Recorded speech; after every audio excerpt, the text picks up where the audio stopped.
Hello ਜੀ ਸਾਰਿਆਂ ਨੂੰ, ਸਤਿ ਸ਼੍ਰੀ ਅਕਾਲ ਜੀ ਸਾਰਿਆਂ ਨੂੰ। ਠੀਕ ਹੈ, ਤੁਸੀਂ ਤਾਂ ਪਹਿਲਾਂ ਵੀ ਆਉਂਦੇ ਹੈਗੇ ਹੋ। ਚਲੋ ਐਨੀ ਹਾਓ, ਤਾਂ ਆਪਣਾ ਅੱਜ ਜੀਕੇ ਦੀ ਪਹਿਲੀ ਕਲਾਸ ਹੈਗੀ ਹੈ ਤੇ ਜੀਕੇ ਦੀ ਪਹਿਲੀ ਕਲਾਸ ਦੇ ਵਿੱਚ ਆਪਾਂ ਆਪਣਾ ਸਭ ਤੋਂ ਬੈਸਟ ਟੌਪਿਕ ਤੇ ਪੇਪਰ 'ਚ ਸਭ ਤੋਂ ਜ਼ਿਆਦਾ ਆਉਣ ਵਾਲਾ ਟੌਪਿਕ ਯੂਜ਼ ਕਰਾਂਗੇ ਜਿਹਦਾ ਨਾਮ ਹੈ ਪੋਲਿਟੀ। ठीक है जी, जिन्हों आप वैसे राजनीति वगैरह कह दें हैगे आ, इंडियन पॉलिटी। ठीक है, लेकिन सब तो ज़्यादा धमाकेदार चैप्टर हैगा, सब तो ज़्यादा अच्छा सबजैक्ट है तो मार्क्स ये बहुत ज़्यादा बन सकते हैं जे आप इनू बहुत चंगे तरीके नाल पढ़ीए तो। ठीक है, जिवें तुसीं मैथ करते हो ना, मैथ दे विच कैलकुलेशन है, चीज़ां समझ के करते हो, ये भी सबजैक्ट इहो जिहा ही है। जिन्ना वधिया समझ लोगे रट्टेफिकेशन तो उन्ना ही बाहर हो गया, आप उन्ना ही वधिया इनू आपां सॉल्व कर सकते हैं। ठीक है जी, सो शुरू करिए आपां। चलो सो सब तो पहला तो आप डिस्कस करते हैं पॉलिटी शब्द का मतलब की होंदा है। दसो जी। राजनीति है ना, ट्रांसलेशन तो वधिया हैगी, आपां नूं पता है कि राजनीति हुंदी है, लेकिन एक्चुअली च पॉलिटी का मीनिंग राजनीति नाल संबंधित नहीं हुंदा। राजनीति तो पॉलिटिक्स हुंदी है जिहड़ी आपां अपनी दुनिया दे विच देखदे हैगे आ। ठीक है जी, एक्चुअल दे विच पॉलिटी की हुंदी है आ पोल शब्द तो बनी है ते पोल शब्द का मतलब की हुंदा है जी सिटीजन। सिटीजन मतलब नागरिक। ठीक है जी, सो अपना जिहड़ा नागरिक हुंदा है, जिहड़ा सिटीजन हुंदा है, ओहदा मतलब हुंदा है पोल ते उसदे नागरिक दे जिहड़े बंदे वास्ते कुछ रूल्स अते रेगूलेशनस बने हुंदे है, कुछ लॉ बने हुंदे है, उस लॉ नूं पालन करन वाले परसन नूं, सिटीजन नूं आपां पॉलिटी नाम नाल कह दिंदे आ। ठीक है जी, सो मतलब पॉलिटी की है, पॉलिटी एक सबजैक्ट है जिहदे विच एक आम बंदा, एक आम सिटीजन जिहड़ा है ना, ਉਹਦੇ ਜਿਹੜੇ कुछ रूल्स ਤੇ ਰੈਗੂਲੇਸ਼ਨਸ ਹੈਗੇ ਹੈ, ਉਹਨਾਂ ਦੇ ਉੱਤੇ ਉਹ रूल्स एंड ਰੈਗੂਲੇਸ਼ਨ ਐਪਲੀਕੇਬਲ ਕੀਤੇ ਹੋਏ ਆ। ਜਿਵੇਂ ਕਿ ਤੁਸੀਂ ਆਨੇ ਜਾਣੇ ਹੋ, ਤੁਸੀਂ ਟ੍ਰੈਫਿਕ रूल फॉलो करते हो ना, ਤਾਂ ट्रैफिक रूल्स करने मतलब की है, ਤੁਹਾਡੇ ਤੇ ਕੋਈ रूल लगा ਦਿੱਤੇ, ਕੋਈ ਕਾਨੂੰਨ लगा ਦਿੱਤੇ ਤੇ ਉਹ ਤੁਹਾਨੂੰ फॉलो करने पैणगे। ठीक है जी, सो जी आ ਜਿਹੜੇ रूल्स एंड ਰੈਗੂਲੇਸ਼ਨ ਹੁੰਦੇ ਆ ਨਾ, ਕਿਤੇ ਕਿਤੇ ਤਾਂ ਇਹ ਰਿਟਨ ਹੁੰਦੇ ਹੈ ਤੇ ਕਿਤੇ ਕਿਤੇ ਇਹ ਨॉन ਰਿਟਨ ਹੁੰਦੇ ਹੈ। रिटन का मतलब की है कि जी कुछ लोगों के रूल्स एंड रेगूलेशन एडे लंबे चौड़े सीगे कि उन्होंने ना लिख दिते। ठीक है जी, उन्होंने चंगी तरह गल्लां याद नहीं रहिंदियां तो उन्होंने लिख दिते। कुछ लोगों के रूल्स एंड रेगूलेशन इन्ने घट होंदे है कि उन्होंने उंगलों ते ही याद है कि 5-7 तो रूल हैगे है, इन्हों लिखण की लोड़ नहीं है। ठीक है जी, सो आ जिहड़े रूल्स रिटन होंदे है ना, तो कई देशों कोले रिटन हैगे है, कई देशों कोले नॉन रिटन है। खैर आपां नूं दूसरे दे देश तो की लेना देना, अपना तो अपना सबजैक्ट आंदा हुंदा, अपना देश आऊगा पेपर दे विच। ठीक है, सो अपने देश दे विच जिहड़े रूल्स हैगे है वो लिखित हैगे है, रिटन हैगे है। ठीक है, तो ये जिहड़ी रूल की किताब हुंदी है ना, जिहड़ी बुक हुंदी है, इहनूं आपां की कहने अपना संविधान यानी कि कॉन्स्टिट्यूशन। ठीक है जी, सो कॉन्स्टिट्यूशन नूं आपां की कहने सिंपल भाषा दे विच संविधान, जिहड़ा तुसीं किते ना किते शब्द पढ़िया होना अपनी किताबां दे विच। ठीक है जी, सो अपना जिहड़ा कॉन्स्टिट्यूशन हुंदा है, हुण ये समझ आ गया, एक रूल बुक है अपने कोले, एक किताब हैगी है जिहड़ी किसी बंदे ने लिख दित्ती ते ओहदे विच अपने कोले बहुत सारे नियम कानून दिते हुए है ते उन्हां नियम कानूनां दे उत्ते ही अपना देश चलता हैगा। ठीक है जी, सो ये हो गया अपना संविधान। इत्थों तक समझ आया? ठीक है, नोट कर लो, माड़ा जा छोटा जा डेफिनेशन हैगा। ठीक है, कि अगर थानू पेपर च पूछा जाए कि कॉन्स्टिट्यूशन की हैगा, तो constitution is law of the land, यानी कि जिहड़ी धरती ते तुहाडा जन्म होया है उहदे कुछ नियम कानून इहो जिहे ने जिन्हां दी पालना आपां नूं करनी पैंदी है। ठीक है, सो हले आपां सिर्फ इन्नी क जी गल देखी जिहदे विच आपां की कर रहे हां कि जिहड़ा सबजैक्ट आपां शुरू करन जा रहे हां पॉलिटी, उहदा मतलब की हैगा। पोल यानी कि सिटीजन, ते सिटीजन वास्ते कुछ नियम कानून बने हुए ने, उन्हां नियम कानूनां नूं आपां लिखित भी कह सकते हैं ते अलिखित भी कह सकते हैं। खैर अपने देश के जोड़े नियम कानून है वो लिखित है यानी कि रिटन हैगे है, ते और रिटन रूल बुक जी बनी हुई है उन्होंने आप संविधान कहने आ। सो छोटी जी डेफिनेशन आ गई, कॉन्स्टिट्यूशन की है जी लॉ ऑफ दी लैंड हैगा। ठीक है जी, तो जिहड़ी धरती ते तुहाडा जन्म होया, जिहड़े देश दे तुसी वासी हैगे हो, उस देश के नियम कानून तुहानू पुगाने पैने है। ठीक है जी, सो दिस इज छोटा जा कंसैप्ट अपना पॉलिटी।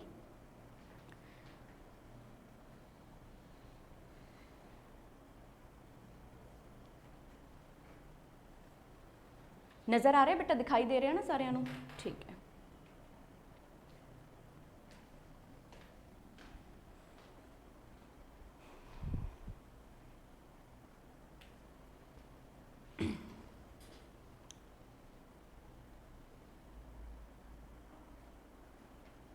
लिख लिया जी, रेज कर दिए, ठीक है। सो हुण इहनूं थोड़ा जिहा अगे लैके चलते हैं, ठीक है। हुण अपने देश का जिहड़ा संविधान हैगा, यानी कि इंडिया का जिहड़ा कॉन्स्टिट्यूशन हैगा, वो बेटा लिखित तो है, ये गल तो आपां नूं पता लग गई जी, ठीक है जी।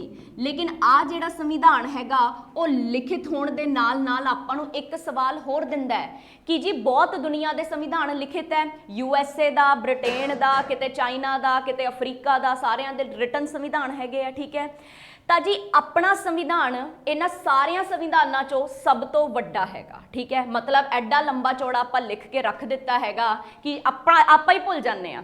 कदे कदे जज जजमेंट देण तो पहला संविधान खोल के देख लैंदा कि फलाने अनुच्छेद दे विच आर्टिकल दे विच आ गल लिखी हुई है, ठीक है, फिर जाके उन्होंने जजमेंट देनी पैंदी है। सो एडा लंबा चौड़ा आपां संविधान लिख दिता। सो एक सवाल पैदा हो गया कि दुनिया दे विच सब तो वड्डा संविधान किसदा है? अपने भारत देश दा, ठीक है जी। सो अपना जिहड़ा इंडियन कॉन्स्टिट्यूशन है वो लॉन्गेस्ट रिटन डॉक्यूमेंट है, सब तो लंबा चौड़ा आपां ही लिख दिता, लॉन्गेस्ट रिटन डॉक्यूमेंट, ठीक है जी। सो आ तो हो गए जमा बेसिक सवाल जवाकां वाले जिहड़े कि पेपर च आंदे जांदे है।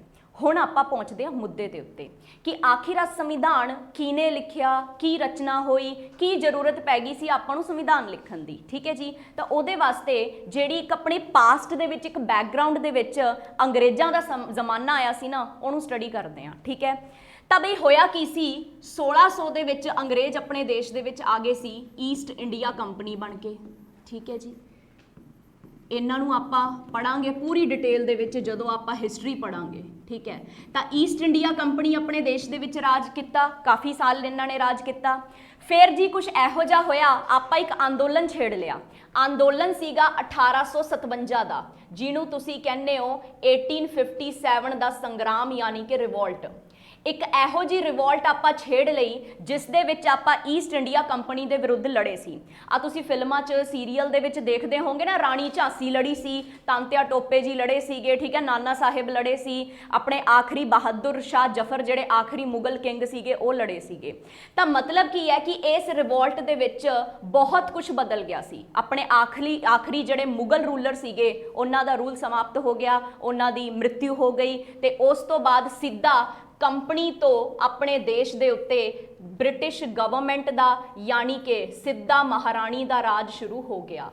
ਤਾਂ ਕਰਾਊਨ ਨਾ ਇੱਕ ਪੋਜੀਸ਼ਨ ਹੁੰਦੀ ਹੈ ਬ੍ਰਿਟੇਨ ਦੇ ਵਿੱਚ, ਮਹਾਰਾਜ ਤੇ ਮਹਾਰਾਣੀ ਦੀ ਪੋਜੀਸ਼ਨ ਨੂੰ ਕਿਹਾ ਜਾਂਦਾ ਹੈ, ਠੀਕ ਹੈ ਜੀ। ਯਾਨੀ ਕਿ ਕਰਾਊਨ ਦਾ ਰੂਲ ਸ਼ੁਰੂ ਹੋਣ ਦਾ ਮਤਲਬ ਕੀ ਹੈ ਆਪਣੇ ਦੇਸ਼ ਦੇ ਵਿੱਚ ਕਿ ਬ੍ਰਿਟਿਸ਼ ਗਵਰਨਮੈਂਟ ਦਾ ਰੂਲ ਸ਼ੁਰੂ ਹੋ ਗਿਆ ਜੀ। ਸੋ ਹਲੇ ਤੱਕ ਜਿਹੜੀ ਸਿਰਫ ਕੰਪਨੀ ਰਾਜ ਕਰ ਰਹੀ ਸੀ ਨਾ, ਹੁਣ ਆਪਣੇ ਕੋਲੇ ਪੂਰੀ ਦੀ ਪੂਰੀ ਬ੍ਰਿਟਿਸ਼ ਹੁਕੂਮਤ ਰਾਜ ਕਰਨ ਲੱਗੀ ਤੇ ਇਹਨਾਂ ਨੇ ਆਪਣਾ ਦੇਸ਼ ਕਦੋਂ ਛੱਡਿਆ? 1947 ਚ, ਠੀਕ ਹੈ ਜੀ। सो जी गल आंदी है 1947 ਦੇ ਵਿੱਚ देश ਛੱਡਣ ਦੀ, ठीक है जी। ਆਪਾਂ ਨੂੰ पता है कि ਆਪਾਂ ਨੂੰ आज़ादी तो मिल गई, ठीक है जी। लेकिन इस आज़ादी का आप बहुत मुल चुकाया, पार्टीशन हुई, ठीक है, अपना पंजाब के टुटे हुए, अपने बंगाल के टुकड़े हुए, फिर जाके आपां नूं किते आज़ादी मिली हैगी है। लेकिन जी आज़ादी लैना इन्ना सौखा नहीं सी।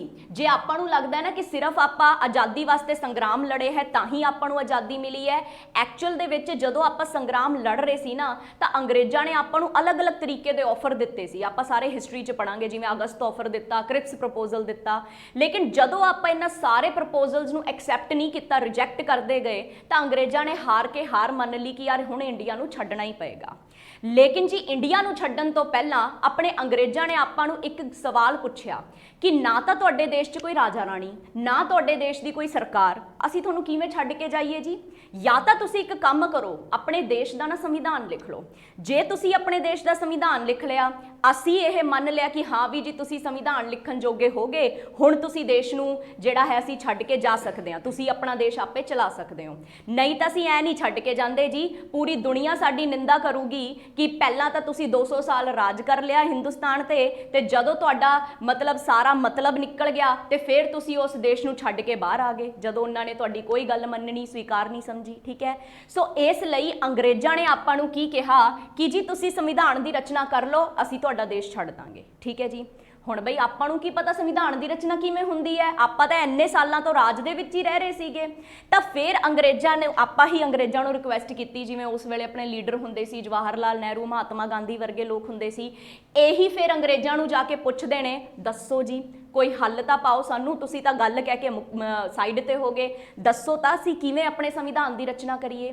ਤਾਂ ਫਿਰ ਅੰਗਰੇਜ਼ਾਂ ਨੇ ਆਪਣੇ ਵਾਸਤੇ ਇੱਕ ਪਲਾਨ ਭੇਜਿਆ, ਉਸ ਦਾ ਨਾਮ ਸੀ ਕੈਬਨਿਟ ਮਿਸ਼ਨ ਪਲਾਨ।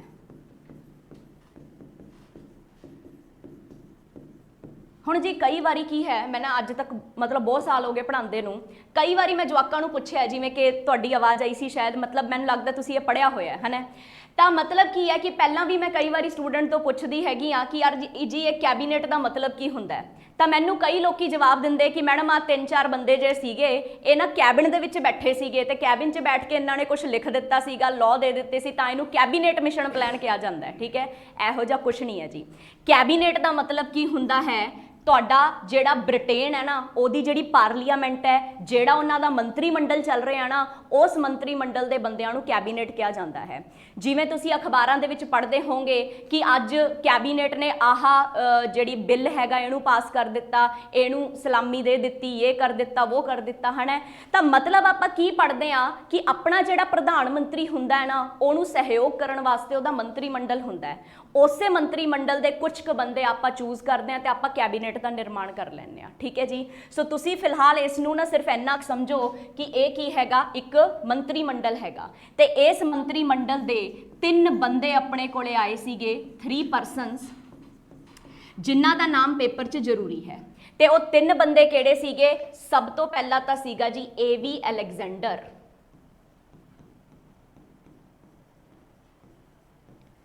ਦੂਸਰਾ ਜਿਹੜਾ ਬੰਦਾ ਸੀ ਉਹਦਾ ਨਾਮ ਸੀ ਜੀ ਪੈਥਿਕ ਲਾਰੈਂਸ।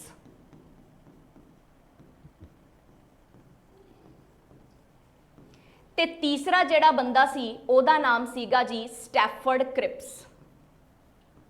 ਇਹ ਉਹੀ ਬੰਦਾ ਸੀ ਜਿਹੜਾ 1942 ਚ ਆਪਾਂ ਪੜਾਂਗੇ ਹਿਸਟਰੀ ਚ, ਆਪਾਂ ਨੂੰ ਕ੍ਰਿਪਸ ਪ੍ਰਪੋਜ਼ਲ ਲਿਆ ਕੇ ਦਿੰਦਾ ਹੈ। ਉਦੋਂ ਆਪਾਂ ਇਹਦਾ ਪ੍ਰਪੋਜ਼ਲ ਠੁਕਰਾ ਦਿੰਨੇ ਆ। ਦੇਖਾਂਗੇ ਕੀ ਹਾਲਾਤ ਬਣ ਗਏ ਇਹੋ ਜਿਹੇ ਕਿ ਆਪਾਂ ਨੂੰ ਉਹਨਾਂ ਦਾ ਪ੍ਰਪੋਜ਼ਲ ਨਹੀਂ ਐਕਸੈਪਟ ਕੀਤਾ ਗਿਆ ਆਪਣੇ ਤੋਂ। ਠੀਕ ਹੈ ਜੀ। ਸੋ ਇਸ ਤਰੀਕੇ ਨਾਲ 3 ਬੰਦੇ ਜਿਹੜੇ ਸੀਗੇ ਬ੍ਰਿਟੇਨ ਦੀ ਕੈਬਨਿਟ ਤੋਂ ਆਪਣੇ ਕੋਲੇ ਆਂਦੇ ਨੇ ਤੇ ਆ ਕੇ ਆਪਾਂ ਨੂੰ ਦੱਸਦੇ ਆ ਕਿ ਸੰਵਿਧਾਨ ਦੀ ਰਚਨਾ ਆਖਿਰ ਕਰਨੀ ਹੈ ਤਾਂ ਕਿਵੇਂ ਕਰਨੀ ਹੈ। ਠੀਕ ਹੈ ਜੀ, ਇੱਥੋਂ ਤੱਕ ਸਮਝ ਆਈ ਗੱਲ? ਠੀਕ ਹੈ।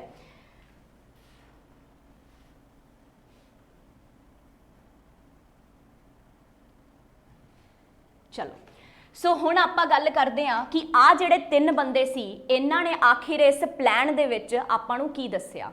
ਇਹਨਾਂ ਨੇ ਕਿਹਾ ਕਿ ਦੇਖੋ ਜੀ, ਤੁਹਾਡੇ ਦੇਸ਼ ਦੇ ਵਿੱਚ ਸੰਵਿਧਾਨ ਦੀ ਰਚਨਾ ਕਰਨੀ ਹੈ ਨਾ, ਤਾਂ ਕੰਮ ਯਾਰ ਪਹਿਲਾਂ ਤਾਂ ਸਹੀ ਗੱਲ ਹੈ ਬੜਾ ਔਖਾ ਹੋਇਆ ਪਿਆ ਸੀਗਾ, ਕਿਉਂਕਿ ਕਾਂਗਰਸ ਪਾਰਟੀ ਸੀਗੀ, ਮੁਸਲਿਮ ਲੀਗ ਸੀਗੀ, ਹਿੰਦੂ ਮਹਾਸਭਾ ਸੀਗੀ, ਕੁਝ ਇੰਡੀਪੈਂਡੈਂਟ ਪਾਰਟੀਆਂ ਸੀ, ਕੋਈ ਸਵਰਾਜ ਪਾਰਟੀ ਸੀਗੀ। ਇਹਨਾਂ ਸਾਰਿਆਂ ਦੇ ਵਿੱਚ ਨਾ ਆਹੀ ਮਤਲਬ ਲੜਾਈ ਚੱਲ ਰਹੀ ਸੀ ਕਿ ਅਸੀਂ ਸੰਵਿਧਾਨ ਲਿਖ ਦਿੰਨੇ ਆ, ਅਸੀਂ ਸੰਵਿਧਾਨ ਲਿਖ ਦਿੰਨੇ ਆ। ਤਾਂ ਅੰਗਰੇਜ਼ਾਂ ਨੇ ਨਾ ਆਪਾਂ ਨੂੰ ਇੱਕ ਸਿੰਪਲ ਜਿਹਾ ਫਾਰਮੂਲਾ ਦੱਸਿਆ ਕਿ ਤੁਸੀਂ ਸਾਰੇ ਜਣੇ ਕੀ ਕਰੋ ਨਾ, ਆਪਣੇ ਦੇਸ਼ 'ਚ ਨਾ ਇਲੈਕਸ਼ਨ ਕਰਾ ਲਓ। ਠੀਕ ਹੈ। ਹੁਣ ਇਲੈਕਸ਼ਨ ਕਰਵਾਓਗੇ ਤਾਂ ਜਿਹੜੀ ਪਾਰਟੀ ਜਿੱਤੂਗੀ ਉਹ ਸਾਰੀ ਮਿਲ ਕੇ ਕੀ ਕਰੋ, ਸੰਵਿਧਾਨ ਦੀ ਰਚਨਾ ਕਰ ਲਓ। ਠੀਕ ਹੈ ਜੀ। ਤਾਂ ਜੀ ਆ ਇਲੈਕਸ਼ਨ ਹੋਏ, ਕੁਝ ਬੰਦਿਆਂ ਨੂੰ ਤਾਂ ਆਪਾਂ ਜਿਹੜਾ ਹੈ ਇਲੈਕਸ਼ਨ ਦੇ ਵਿੱਚ ਵੋਟ ਪਾ ਕੇ ਬਿਠਾਇਆ, ਲੇਕਿਨ ਕੁਝ ਬੰਦੇ ਸੀਗੇ ਜਿਹੜੇ ਕਹਿੰਦੇ ਸੀ ਅਸੀਂ ਪੋਲਿਟਿਕਸ ਤੋਂ ਦੂਰ ਰਹਿਣਾ ਚਾਹੁੰਦੇ ਆ, ਜਿਵੇਂ ਕਿ ਮਹਾਤਮਾ ਗਾਂਧੀ ਜੀ। ਉਹ ਕਹਿੰਦੇ ਜੀ ਮੈਨੂੰ ਪੋਲਿਟਿਕਸ 'ਚ ਨਹੀਂ ਪੈਣਾ, ਮੈਂ ਕਿਤੋਂ ਵੀ ਇਲੈਕਸ਼ਨ ਨਹੀਂ ਲੜਨਾ। ਠੀਕ ਹੈ। ਤਾਂ ਇਹੋ ਜਿਹੇ ਬੰਦਿਆਂ ਨੂੰ ਆਪਣੀ ਜ਼ਰੂਰਤ ਸੀਗੀ ਤਾਂ ਆਪਾਂ ਕੀ ਕੀਤਾ, ਇਹੋ ਜਿਹੇ ਬੰਦਿਆਂ ਨੂੰ ਐਵੇਂ ਬਿਠਾ ਦਿੱਤਾ। ਤਾਂ ਜਿਹੜੇ ਬੰਦੇ ਨੂੰ ਆਪਾਂ ਸਿਰਫ ਨੋਮੀਨੇਟ ਕਰਕੇ ਬਿਠਾ ਦਿੰਦੇ ਆ ਨਾ, ਨੋਮੀਨੇਟਡ ਮੈਂਬਰ ਹੋ ਜਾਂਦੇ ਨੇ। ਠੀਕ ਹੈ। ਤਾਂ ਕੁਝ ਬੰਦਿਆਂ ਨੂੰ ਤਾਂ ਆਪਾਂ ਵੋਟਾਂ ਰਾਹੀਂ ਬਿਠਾਤਾ ਤੇ ਕੁਝ ਬੰਦਿਆਂ ਦਾ ਆਪਾਂ ਕੀ ਕਰ ਦਿੱਤਾ ਜੀ, ਨੋਮੀਨੇਸ਼ਨ ਕਰ ਦਿੱਤਾ, ਯਾਨੀ ਕਿ ਉਹਨਾਂ ਦਾ ਨਾਮਕਰਨ ਕਰਤਾ ਕਿ ਜੀ ਤੁਸੀਂ ਇੱਥੇ ਬੈਠ ਜਾਓ, ਬਿਨਾਂ ਇਲੈਕਸ਼ਨ ਤੋਂ ਤੁਸੀਂ ਬੈਠ ਸਕਦੇ ਹੋ। ਠੀਕ ਹੈ ਜੀ। ਤਾਂ ਨੋਮੀਨੇਸ਼ਨ ਸੀਟ ਕਿਹੜੀ ਹੁੰਦੀ ਹੈ, ਜਿਸ ਦੇ ਵਿੱਚ ਕੋਈ ਇਲੈਕਸ਼ਨ ਨਹੀਂ ਹੁੰਦਾ, ਤੁਸੀਂ ਬਸ ਸਿੱਧੇ ਜਾ ਕੇ ਬੈਠ ਗਏ ਹੋ। ਠੀਕ ਹੈ। ਕਿਸੇ ਨਾ ਕਿਸੇ ਨੇ ਸਲਾਹ ਦਿੱਤੀ ਕਿ ਫਲਾਨਾ ਬੰਦਾ ਚੰਗਾ ਹੈਗਾ, ਉਹਨੂੰ ਬਿਠਾ ਲਓ, ਤਾਂ ਉਹਨੂੰ ਤੁਸੀਂ ਬਿਠਾ ਲਿਆ। ਸੋ ਕੁਝ ਬੰਦੇ ਐਵੇਂ ਬੈਠ ਗਏ ਜੀ, ਕੁਝ ਬੰਦੇ ਐਵੇਂ ਬੈਠ ਗਏ। ਹੁਣ ਇਲੈਕਸ਼ਨ ਹੋਏ ਤਾਂ ਜਿੱਤੀ ਕੌਣ? ਆਪਣੀ ਕਾਂਗਰਸ ਪਾਰਟੀ। ਤੇ ਉਹਨਾਂ ਜ਼ਮਾਨਿਆਂ ਦੇ ਵਿੱਚ ਕਾਂਗਰਸ ਨੂੰ ਕਿਹਾ ਜਾਂਦਾ ਸੀ ਇੰਡੀਅਨ ਨੈਸ਼ਨਲ ਕਾਂਗਰਸ। ਤਾਂ ਜੀ ਇਹ ਕਾਂਗਰਸ ਪਾਰਟੀ ਆਪਣੀ ਜੇਤੂ ਪਾਰਟੀ ਹੋਈ। ਹੁਣ ਅੱਜ ਆਪਾਂ ਐਡਾ ਲੰਬਾ ਚੌੜਾ ਨਾਮ ਲਿਖ ਲਿਆ ਨਾ, ਅੱਜ ਤੋਂ ਬਾਅਦ ਆਪਾਂ ਇਹਨੂੰ ਸ਼ਾਰਟ 'ਚ INC ਲਿਖਿਆ ਕਰਾਂਗੇ, ਠੀਕ ਹੈ ਜੀ। ਸੋ INC ਜਿਹੜੀ ਹੈ ਉਹ ਜਿੱਤ ਗਈ ਤੇ ਹੁਣ ਇਹਨਾਂ ਨੇ ਮਿਲ ਕੇ ਕੀ ਕਰਨਾ ਹੈ ਜੀ, ਸੰਵਿਧਾਨ ਦੀ ਰਚਨਾ ਕਰਨੀ ਹੈ। ਹੁਣ ਬਈ ਜੀ INC ਜਦੋਂ ਜਿੱਤੀ ਸੀ ਤਾਂ ਕਰੀਬ 300 ਬੰਦੇ ਸੀਗੇ, ਠੀਕ ਹੈ ਇਹਦੇ ਵਿੱਚ। ਹੁਣ ਆ 300 ਬੰਦੇ ਆਪਦੇ ਘਰ ਬੈਠ ਕੇ ਤਾਂ ਨਹੀਂ ਸੰਵਿਧਾਨ ਦੀ ਰਚਨਾ ਕਰਨਗੇ ਨਾ, ਸਿੱਧੀ ਜੀ ਗੱਲ ਹੈ। ਜੇ ਆਪਾਂ ਇਲੈਕਸ਼ਨ ਕਰਕੇ ਜਿੱਤੇ ਆ ਤਾਂ ਆਪਾਂ ਕਿਤੇ ਨਾ ਕਿਤੇ ਤਾਂ ਬੈਠਾਂਗੇ, ਕਿਤੇ ਨਾ ਕਿਤੇ ਤਾਂ ਮੀਟਿੰਗ ਕਰਾਂਗੇ, ਬਿਨਾਂ ਮੀਟਿੰਗ ਤੋਂ ਤਾਂ ਕੁਝ ਵੀ ਨਹੀਂ ਹੋਣ ਲੱਗਿਆ। ਤਾਂ ਸਿੱਧੀ ਜੀ ਗੱਲ ਹੈ ਜੀ, ਹੁਣ ਇਹਨਾਂ ਸਾਰੇ ਬੰਦਿਆਂ ਨੇ ਕੀ ਹੋਣਾ ਸੀ, ਇਕੱਠੇ ਹੋਣਾ ਸੀਗਾ। ਤਾਂ ਇਕੱਠੇ ਕਰਨ ਵਾਸਤੇ ਹੁਣ ਜਗ੍ਹਾ ਕਿਹੜੀ ਲੱਭੀ ਹੈ ਜੀ, ਕਿੱਥੇ ਬੈਠੀ ਹੈ ਜੀ ਜਾ ਕੇ। ਤਾਂ ਜਿਹੜਾ ਉਹਨਾਂ ਜ਼ਮਾਨਿਆਂ ਦੇ ਵਿੱਚ ਪਾਰਲੀਮੈਂਟ ਦੇ ਵਿੱਚ ਆਪਣਾ ਉਹ ਦਫ਼ਤਰ ਹੁੰਦਾ ਸੀਗਾ ਨਾ ਵਾਇਸਰਾਏ ਦਾ, ਉਸ ਜ਼ਮਾਨੇ 'ਚ ਪਾਰਲੀਮੈਂਟ ਹੁੰਦੀ ਸੀ ਨਾ, ਉਹ ਸਿਰਫ ਵਾਇਸਰਾਏ ਵਾਸਤੇ ਹੁੰਦੀ ਸੀ। ਤਾਂ 1911 ਦੇ ਵਿੱਚ ਆਪਣੇ ਦੇਸ਼ 'ਚ ਨਾ ਪਾਰਲੀਮੈਂਟ ਬਣ ਗਈ ਸੀ। ਤਾਂ ਪਾਰਲੀਮੈਂਟ ਦੇ ਵਿੱਚ ਵਾਇਸਰਾਏ ਦਾ ਦਫ਼ਤਰ ਹੁੰਦਾ ਸੀ। ਤਾਂ ਵਾਇਸਰਾਏ ਕਹਿੰਦਾ ਕਿ ਇੱਕ ਕੰਮ ਕਰੋ, ਆ ਜਿਹੜਾ ਮੇਰਾ ਪਾਰਲੀਮੈਂਟ ਭਵਨ ਹੈ ਨਾ, ਇਹਦਾ ਇੱਕ ਸੈਂਟਰਲ ਹਾਲ ਖਾਲੀ ਰਹਿੰਦਾ, ਤੁਸੀਂ ਇਹਦੇ 'ਚ ਬੈਠ ਕੇ ਆਪਣੀ ਮੀਟਿੰਗ ਕਰ ਲਿਆ ਕਰੋ, ਠੀਕ ਹੈ। ਤਾਂ ਮਤਲਬ ਐਨੇ ਸਾਰੇ ਲੋਕਾਂ ਨੂੰ ਆਪਸ ਦੇ ਵਿੱਚ ਇਕੱਠਾ ਕਰਨ ਲਈ, ਮੀਟਿੰਗ ਕਰਨ ਲਈ ਆਪਾਂ ਨੂੰ ਇੱਕ ਵੱਡਾ ਸਾਰਾ ਹਾਲ ਕਮਰਾ ਚਾਹੀਦਾ ਸੀ। ਉਹ ਹਾਲ ਕਮਰਾ ਆਪਾਂ ਨੂੰ ਮਿਲ ਗਿਆ, ਠੀਕ ਹੈ। ਤੇ ਉਹ ਜਿਹੜਾ ਪਾਰਲੀਮੈਂਟ ਦਾ ਕਮਰਾ ਸੀ ਨਾ, ਪਾਰਲੀਮੈਂਟ ਦਾ ਜਿਹੜਾ ਉਹ ਹਾਲ ਕਮਰਾ ਸੀਗਾ, ਉਸ ਦਾ ਨਾਮ ਆਪਾਂ ਕੀ ਰੱਖ ਦਿੱਤਾ ਜੀ, ਸੰਵਿਧਾਨ ਸਭਾ। ਕਿਉਂ? ਕਿਉਂਕਿ ਜੀ ਸੰਵਿਧਾਨ ਦੀ ਰਚਨਾ ਕਰਨਾ ਹੀ ਆਪਣਾ ਮੇਨ ਪਰਪਸ ਸੀਗਾ, ਤਾਂ ਹੀ ਤਾਂ ਆਪਾਂ ਇਕੱਠੇ ਹੋਏ ਆ। ਚਾਹ ਸਮੋਸੇ ਖਾ ਕੇ ਤਾਂ ਨਹੀਂ ਤੁਰ ਜਾਣਾ ਨਾ ਆਪਾਂ ਸਾਰੇ ਜਿਹੜੇ ਇਕੱਠੇ ਹੋ ਰਹੇ ਆ, ਇੱਕ ਟਾਰਗੇਟ ਪਿੱਛੇ ਹੋ ਰਹੇ ਆ। ਤੇ ਟਾਰਗੇਟ ਕੀ ਹੈ, ਸੰਵਿਧਾਨ ਦੀ ਰਚਨਾ। ਤਾਂ ਸੰਵਿਧਾਨ ਦੀ ਰਚਨਾ ਕਰਨ ਵਾਸਤੇ ਜਿੰਨੇ ਵੀ ਬੰਦੇ ਸੀ ਉਹ ਸਾਰੇ ਮੈਂਬਰ ਬਣ ਜਾਂਦੇ ਜੀ ਸੰਵਿਧਾਨ ਸਭਾ ਦੇ, ਠੀਕ ਹੈ ਜੀ। ਸੋ ਆਪਣੀ ਦੁਨੀਆ 'ਚ ਸੰਵਿਧਾਨ ਸਭਾ ਬਣ ਗਈ, ਜਿਹਨੂੰ ਆਪਾਂ ਕੀ ਕਹਿੰਦੇ ਆ, ਕੌਂਸਟੀਟਿਊਐਂਟ ਅਸੈਂਬਲੀ ਕਹਿੰਦੇ ਆ, ਠੀਕ ਹੈ। ਇਹਨੂੰ ਪੰਜਾਬੀ 'ਚ ਲਿਖਣਾ ਚਾਹੋ ਤਾਂ ਲਿਖ ਲਿਓ ਤੁਸੀਂ, ਇਹਨੂੰ ਸੰਵਿਧਾਨ ਸਭਾ ਕਹਿੰਦੇ ਆ।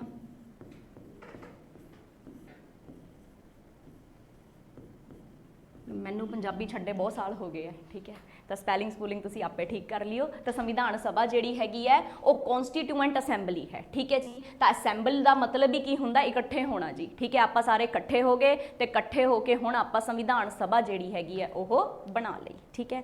ਹੁਣ ਇਸ ਸੰਵਿਧਾਨ ਸਭਾ 'ਚ ਜਿੰਨੇ ਲੋਕੀ ਹੋਣਗੇ ਨਾ, ਉਹਨਾਂ ਨੂੰ ਅੱਡ-ਅੱਡ ਕੰਮ ਦਿੱਤੇ ਜਾਣਗੇ। ਕਿਸੇ ਨੂੰ ਫਲੈਗ ਦਾ ਕੰਮ ਦੇਤਾ ਕਿ ਜੀ ਤੁਸੀਂ ਫਲੈਗ ਨੂੰ ਆਪਾਂ ਆਪਣੇ ਦੇਸ਼ 'ਚ ਲਾਗੂ ਕਰਨਾ, ਤੁਸੀਂ ਉਹ ਕੰਮ ਦੇਖੋ। ਕਿਸੇ ਨੂੰ ਆਪਾਂ ਕਮੇਟੀਆਂ ਬਣਾ ਕੇ ਦੇ ਦਿੱਤੀਆਂ, ਕਿਸੇ ਨੂੰ ਆਪਾਂ ਪਾਵਰ ਦਾ ਕੰਮ ਫੜਾਤਾ, ਅਲੱਗ-ਅਲੱਗ ਲੋਕਾਂ ਨੂੰ ਅਲੱਗ-ਅਲੱਗ ਕੰਮ ਦੇ ਦਿੱਤੇ, ਠੀਕ ਹੈ ਜੀ। ਤਾਂ ਇਸੇ ਸੰਵਿਧਾਨ ਸਭਾ 'ਚ ਕੁਝ ਲੋਕੀ ਹੋਣਗੇ ਜਿਨ੍ਹਾਂ ਨੂੰ ਆਪਾਂ ਸੰਵਿਧਾਨ ਦੀ ਰਚਨਾ ਦਾ ਵੀ ਕੀ ਦੇਵਾਂਗੇ, ਕੰਮ ਦੇਵਾਂਗੇ। ਫਿਲਹਾਲ ਇੱਥੋਂ ਤੱਕ ਗੱਲ ਸਮਝ ਆਈ ਕਿ ਕੀ ਕਹਾਣੀ ਬਣੀ। ਸੋ ਸਿੰਪਲ ਜੀ ਕਹਾਣੀ ਹੈ ਜੀ, ਅੰਗਰੇਜ਼ਾਂ ਦੇ ਦਿੱਤੇ ਪਲਾਨ 'ਚ ਹੀ ਸਾਰਾ ਕੁਝ ਛੁਪਿਆ ਹੈ। ਤਾਂ ਹੁਣ ਤੱਕ ਆਪਾਂ 2 ਕੁਐਸਚਨ ਆਪਣੇ ਰੈਡੀ ਕੀਤੇ ਸੀਗੇ ਕਿ ਸੰਵਿਧਾਨ ਨੂੰ ਕੀ ਕਿਹਾ ਜਾਂਦਾ ਹੈਗਾ, ਇੱਕ ਲਾਅ ਆਫ ਦੀ ਲੈਂਡ ਕਿਹਾ ਜਾਂਦਾ ਹੈ, ਠੀਕ ਹੈ ਜੀ। ਤੇ ਦੂਸਰਾ ਕੁਐਸਚਨ ਕੀ ਸੀਗਾ ਕਿ ਆਪਣਾ ਸੰਵਿਧਾਨ ਦੁਨੀਆ ਦਾ, ਵਿਸ਼ਵ ਦਾ ਸਭ ਤੋਂ ਵੱਡਾ ਸੰਵਿਧਾਨ ਹੈਗਾ, ਠੀਕ ਹੈ। ਤੇ ਹੁਣ ਤੀਸਰਾ ਕੁਐਸਚਨ ਕਿ ਕਿਹੜੇ ਅੰਗਰੇਜ਼ਾਂ ਦੇ ਕਿਹੜੇ ਪਲਾਨ ਰਾਹੀਂ ਤੁਹਾਨੂੰ ਸੰਵਿਧਾਨ ਲਿਖਣ ਦੀ ਪਾਵਰ ਮਿਲਦੀ ਹੈ। ਤਾਂ ਆਨਸਰ ਆਊਗਾ ਕੈਬਨਿਟ ਮਿਸ਼ਨ ਪਲਾਨ। ਸੱਚ ਸਾਲ ਹਮੇਸ਼ਾ ਯਾਦ ਰੱਖਿਓ ਪੁੱਤ ਪਲਾਨ ਦਾ, 1946, ਠੀਕ ਹੈ। ਸੋ 1946 ਚ ਕੈਬਨਿਟ ਮਿਸ਼ਨ ਪਲਾਨ ਆਇਆ, ਜਿਸ ਦੇ ਵਿੱਚ ਆਪਾਂ ਇਲੈਕਸ਼ਨ ਕੀਤੇ। ਇਲੈਕਸ਼ਨ ਤੋਂ ਬਾਅਦ ਆਪਾਂ ਇੰਡੀਅਨ ਨੈਸ਼ਨਲ ਕਾਂਗਰਸ ਸੰਵਿਧਾਨ ਸਭਾ 'ਚ ਬੈਠੀ ਤੇ ਉਹਨਾਂ ਨੇ ਹੁਣ ਕੀ ਕਰਨੀ ਹੈ, ਸੰਵਿਧਾਨ ਦੀ ਰਚਨਾ, ਠੀਕ ਹੈ। ਉਹ ਸਿੰਪਲ ਕਹਾਣੀ ਸੀ, ਨੋਟ ਕਰ ਲਓ ਇਹਨੂੰ।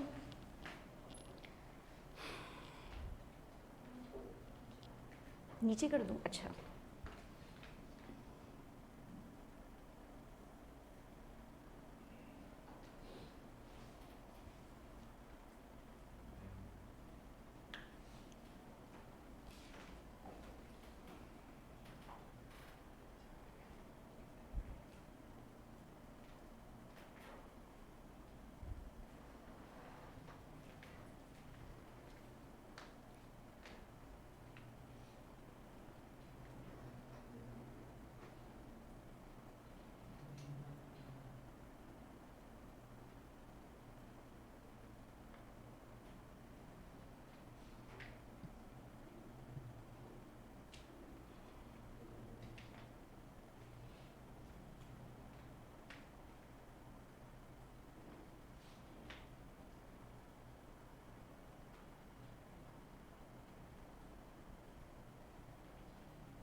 हो गया जी नोट, कर दी इरेज, ठीक है।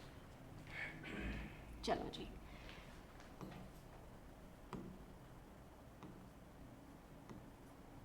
चलो फिर वापस आइए आपां। हुण जी संविधान सभा की रचना हो चुकी है तो अलग अलग लोगों को अलग अलग काम आपां दे दिते, ठीक है जी। सो बई हुण अपनी संविधान सभा ने सब तो मेन काम की करना है, कॉन्स्टिट्यूशन की रचना करनी है, ठीक है। तो जी आ काम भी आपां किसी ना किसी बंदे नूं देना हैगा, ठीक है जी। सो जिस बंदे नूं आपां कॉन्स्टिट्यूशन बनाउण दा काम देना है उस बंदे नूं आपां पढ़दे आ, लेकिन उस तो पहला माड़ी जी गल आपां दिमाग ते सोचीए तो दिमाग लगाइए कि जे यह संविधान सभा वाले कॉन्स्टिट्यूएंट असैंबली वाले इकट्ठे हुंदे है तो इकट्ठे होके ही डिसाइड करनगे ना कि कौन लिखूगा संविधान, ठीक है जी। तो मतलब इन्हां नूं जदों इकट्ठे होना है तो पहली गल तो जी पूरा हॉल भरिया होया है, एडे सारे मैंबर हैगे 300 के करीब, ठीक है। हुण इन्ने लोगों को संभालण वास्ते आपां नूं की करना पऊगा, एक प्रेजिडेंट यानी कि अध्यक्ष की नियुक्ति करनी पऊगी, ठीक है जी। तो मतलब अपनी जिहड़ी पहली मीटिंग हुई ना इहदी फस्ट मीटिंग, वो फस्ट मीटिंग की जिहड़ी तारीख सीगी वो सी जी 9 दिसंबर 1946। 9 दिसंबर 1946 नूं अपनी संविधान सभा की पहली मीटिंग हुई तो हुण आपां चुनना सी अपनी मीटिंग का प्रेजिडेंट। आपां प्रेजिडेंट हुण चुनन लगे हाँ तो सब तो वड्डी समस्या की आई, एडे सारे लोग बैठे सी, कोई कहंदा जी सानू अध्यक्ष बना लो, कोई कहंदा जी सानू बना लो, असीं बहुते पढ़े लिखे हैगे आ, आपस दे विच गुत्थम गुत्थी लड़ाई छड़ाई हो रही सीगी, ठीक है जी। सो इस तो पहला कि आपस च लड़ के डांगा चल पैंदियां, उस तो पहला ही आपां एक सल्यूशन कढ लिया। आपां की सोचिया कि यार आपां ना ये देखदे आ कि जिहड़ा दूजे देशां दे लोग हैगे आ, जदों उन्हां दी संविधान सभा बनी होगी तां उन्हां ने अपना प्रधान किवें चुनिया होगा, ठीक है। तो आपां अलग अलग देशों को स्टडी किया कि भी जी फलाने की संविधान सभा च ऐ होया सी, ढिमके च ऐ होया सीगा। सो हुण आपां नूं ना फ्रांस का सिस्टम बहुत वधिया लग्या। फ्रांस दे विच की हुंदा सीगा कि जेड़ा सब तो वड्डा बुजुर्ग हुंदा सी ना संविधान सभा च, आपां उसे नूं अध्यक्ष चुनदे सीगे, ठीक है जी। सो सब तो ज़्यादा जेड़ा ओल्डेस्ट परसन हुंदा सी आपां उसे नूं की करना सी, अध्यक्ष चुनना सीगा, प्रेजिडेंट बनाना सी, ठीक है जी।